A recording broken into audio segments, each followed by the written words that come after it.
And we're having the pleasure this morning of speaking to a wonderful gentleman in our nation's capital, Washington, D.C. Good morning, Congressman DesJarais. Good morning. Good to be on with you both. Yes, how are you this morning? Doing great. Let's cut to the chase and say, with all the things that are going on worldwide, going on domestically, even going on in our state and local communities, if there were three of the most important things that stick out for you, what would they be this beautiful morning? I can probably name a lot more than three, but I would say the number one issue I think facing our country right now is our lack of border security and illegal immigration. It's causing and creating issues all over the country, not just on the border states. So that would be number one. Number two, I think the economy is still tough on people. We're spending on average $1,000 or more per month per family than we were just a couple of years ago, and I don't think wages have kept up with that. So I think that that's really making people struggle. Of course, interest rates have doubled from 3% on homes to about 7% to buy a home now, and as we know, home prices have gone up. So I know that's concerning a lot of people. Your grandson, I'm sure, if he's looked at housing or apartments in that area, it just seems unaffordable. It's more than what most people's house payments were 10 years ago. So that would be a number two issue on economic issues. For me, I'm on Armed Services Committee, so follow all the international crises and brush fires, whether it's China, Taiwan, Russia, Ukraine, Israel, and Hamas, or other hotspots, North Korea and Iran. So that's something I follow closely. But I think I'll throw in number four, crime, and maybe crime and punishment both. But it seems like crime is up everywhere. Fentanyl deaths are up around 100,000 per year, and I think a lot of people don't know that last year Nashville was number two in overdose deaths, second only to Baltimore. Wow! And so that's a real problem, right there at home. So that was a little more than three, but something to get us started. We'll give you extra credit for that. How's that? Fair enough. Absolutely. But one of the things that seems to override all of this is the lack of confidence the public has in government.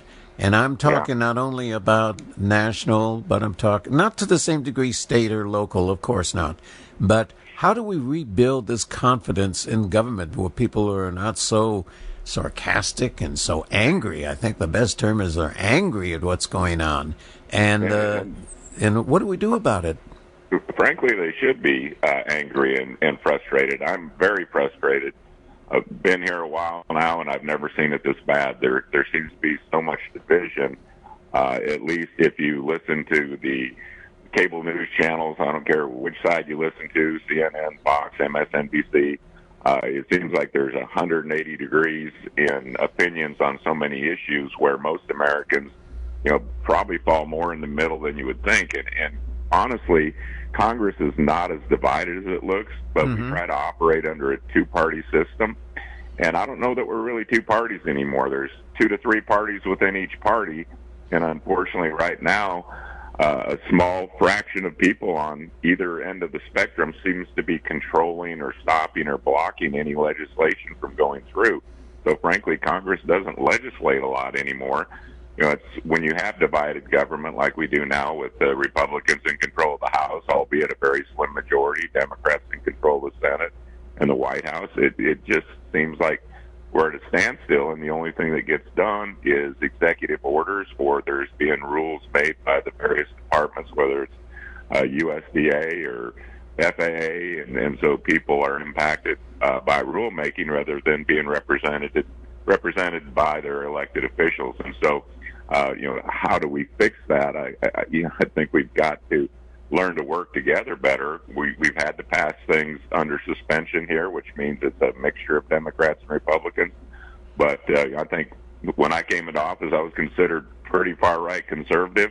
I don't think I've really changed a whole lot, but there's people way further right than me now. And, wow. And there's folks that, just can't get to yes on anything.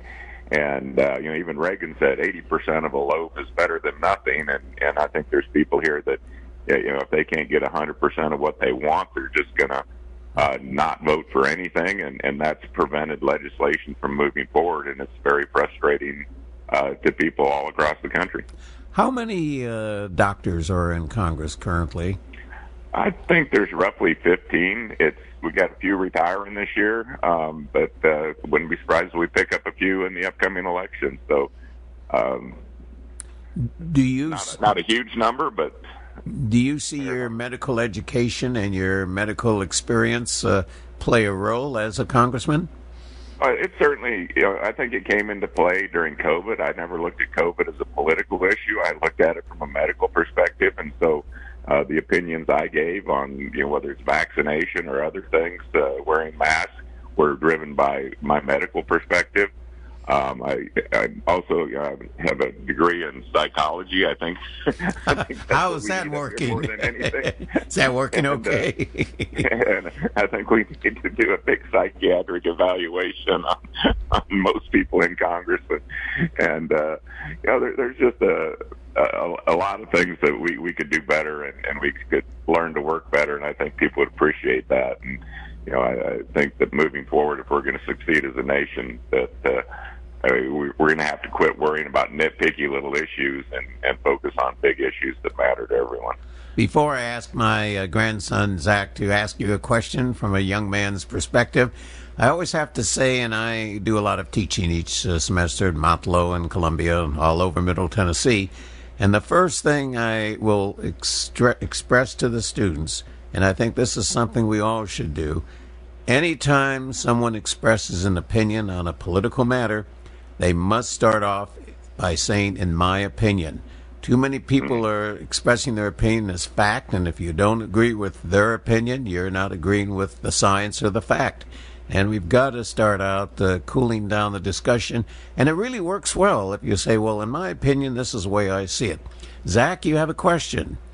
Now, taking that psychiatric evaluation, how do you start making the steps to start this dialogue, to start making these progresses in both the House and the Senate to make a change? Well, I think you sit down with the groups of people that seem unwilling to compromise and say, what's your opinion on how things should be and what they should look like? And if you can't get everything you want, what will you accept? I mean, how do you get to yes? Can you accept something less than perfection or that's 100% your way? And if not, then why do you think that's fair? Because, somebody who represents Tennessee, which is a very red state, has a lot different constituency than someone who represents Oregon or Washington or California or New York. And we have Republicans and Democrats in both places. So a hardcore Republican in Tennessee needs to talk to a more moderate Republican in New York and understand their perspective and their point of view and what their constituency wants, because we all want to operate from the majority. If you're a Republican, you want a Republican House majority because you can further that agenda, and if most of America votes for Republicans, then you would think that they would want maybe a little more conservative or right-leaning things or perspectives. And so we have to work within our own parties to reach agreements. And there's people on the other side of the aisle that are moderates too. Anything you call a swing state or a swing district, they're going to be more moderate in their views. And so we have to find ways to work with those people. And then you also have to get the people on the extremes, whether it's the far left, which they like to call the squad up here, certain people that hold more extreme left views, and there's people in the House Freedom Caucus that hold extreme right views, and I don't think that you can let the tail wag the dog. So we need to have discussions, and frankly, we have done some of that, and some people just can't agree on anything, and when you have a slim majority, you get a gridlock like we're seeing right now. So, but open dialogue, and as the doctor said, Dr. Krause, you need to be respectful of other people's opinions, but you need to have an open and friendly debate, and hopefully not let things or the hostilities rise and take over. How should the people in Rutherford County and surrounding counties, right here in your constituents, be looking at foreign affairs? Is it just a headline? What's happening today in Ukraine? What's happening tomorrow in Gaza? What's happening a week from Thursday in Taiwan? How should they be looking at world affairs through the eyes of the American purpose? Okay, well, I think we face kind of unprecedented times that we haven't seen in a number of years. We had the Cold War with the Soviet Union. I don't know what you'd call what's happening with China a Cold War yet, but certainly they're going to great lengths to modernize their nuclear arsenals. They're not involved in any of the treaties that we are with Russia. I'm not sure there's a desire to be. But what I see happening as a member of House Committee that sits in numerous classified briefings on all these different areas, I see an alliance forming between Russia and China and North Korea and Iran, and it's almost the Axis type alliance that we saw in World War II with Japan and Germany and Italy. And I think it's really important that democracies and democratic nations stick together, because we don't want World War III, and I think the only way to win a World War III is to not let it start. And that happens by showing strength and unity among democratic nations, and show our adversaries that it would be foolish to start the fight. Well, it's interesting with the news this morning about the journalist who's been jailed in Russia, now having to go on trial on espionage, and the impact of that. It takes one incident, one episode, to suddenly get tempers up and actions, unfortunately, underway. Do you see anything coming out of that, especially with the G7 meeting going on this week? I don't know, how much there's been so many of those little. Don't call it little to mean it's not important, but there's been a lot of those type things, right? The Hezbollah has been launching rockets into northern Israel right now, and of course we still have the battle going on in southern Israel with Hamas in Gaza. But Russia is very upset now that Ukraine has some capability to use United States weapons to go over the Ukrainian border into staging areas in Russia, which is something I push for, and most members on HAS. You can't help a country win a war by letting them only play defense. If you use a football analogy, Russia can take it all the way down the field and score. Ukraine's only allowed to get to the 50-yard line, and then they have to turn the ball over. And so we've been giving them weapons to basically continue a stalemate, but they've not been given the ability to win, or at least bring the Russians to the negotiation table, which ultimately is probably what's going to happen if it's going to end in a peaceful fashion in the near future. Otherwise, it could drag on for years. And of course, China and Taiwan. China considers Taiwan part of China, and there's that's a real hot spot right now. And we're looking at a timeline of 2027, somewhere in there, where President Xi may try to take Taiwan by force, and so we're spending a lot of time and effort in securing the Indo-PACOM region. But all these things that I'm talking about that are going on all over the world, and the terrorist organizations that are being funded by Iran that are causing problems in Africa and in the Mediterranean and in Yemen and areas like that, continue to create a real problem. So I don't want to spend the whole morning talking about what's going on, but we have recruiting issues in our own military. We're doing our National Defense Authorization markup as we speak. We're doing amendment debate today. We'll vote on that tomorrow, and how we fund our military, and the way these bills shape out really have an impact on military readiness. And right now, we have a difficulty in recruiting. There's a lot of social issues that are involved in the military, and it's harder to get people to want to serve because there's no clear directive on our military strategies or where we stand. So I think it's extremely important that we fix those problems as soon as possible. Zach, one final question, because I know your time is very limited and we want to respect that. But Zach, a final question for the congressman.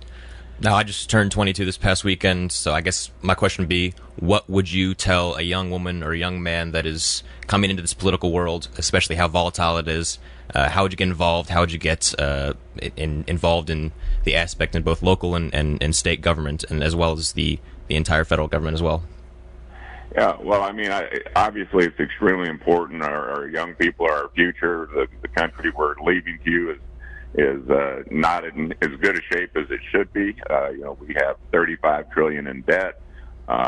We have workforce issues. There's everybody seems to want to move to Tennessee, and we can't keep up with the workforce. But getting educated, getting good jobs is important. Trying to deal with this tough economy is difficult, but our young people are extremely important. And what I see when I meet and talk with young people like you, we don't give you all enough credit. You're very sharp. You're very bright. You're very in touch with these issues, and so being involved politically and having these discussions is essential to our future. And it's up to you all to change the world. We're doing what we can now, but our young folks, they're obviously the ones that are going to carry the torch. And so, some of the conversations we've had this morning about learning to work together, learning to have civil discussions, learning to have open debates, I think that's extremely important for young folks your age, in your 20s and 30s, to be heavily engaged